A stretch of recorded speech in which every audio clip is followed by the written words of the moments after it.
Full page तकनीक जो है किसान को एक बहुत बड़ा फ़ायदा जो देती है उसकी बचत के रूप में देती है। जैसा उसका खर्चा होता है लेबर के ऊपर, उसको लगभग 7 से 8 लेबर 1 एकड़ 1 दिन में लगाने के लिए चाहिए, तो उसका लगभग 3 से 4 हज़ार रुपया जो है वो उसका सीधा सीधा लेबर पे खर्च होता है।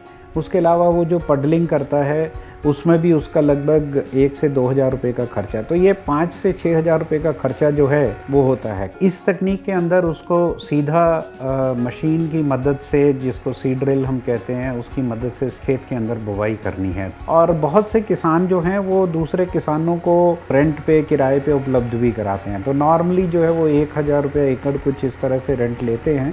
तो आप देखिए, अगर हम 5 से 6 हज़ार की बचत कर रहे हैं, उसके बदले में अगर हम 2 हज़ार रुपया खर्च कर रहे हैं, तब भी हम 4 हज़ार रुपया जो हैं वो बिजाई में बचा रहे हैं।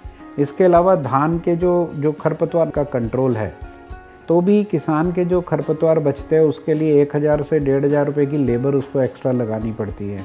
जो खर्चा उसको यहाँ नहीं करना पड़ेगा। अगर उससे 1 क्विंटल की पैदावार बढ़ती है तो उसको 1600 से 2000 रुपये का एक एक्स्ट्रा इनकम होता है। तो हमने पाया है कि किसान को ऑन एन एवरेज 8 हज़ार रुपये से लेके 11 हज़ार रुपये प्रति एकड़ का बचत के रूप में फ़ायदा होता है। और सबसे बड़ी बात, पैसे की तो बचत है ही, बट फुल पेज से इसके अलावा सोचिए कि वही किसान 1 महीना पहले बीज लेने जाएगा, नर्सरी लगाएगा, उसके बाद लेबर ढूंढेगा, पडलिंग करेगा, फिर ट्रांसप्लांटिंग करेगा। ये सबसे उसको निजात मिलती है। इधर वो बाजार से बीज लेके आएगा, मशीन लाएगा और बिजाई करेगा। तो ये एक बहुत बड़ा कन्वीनियंस है जो किसान को इस तकनीक के माध्यम से मिलता है।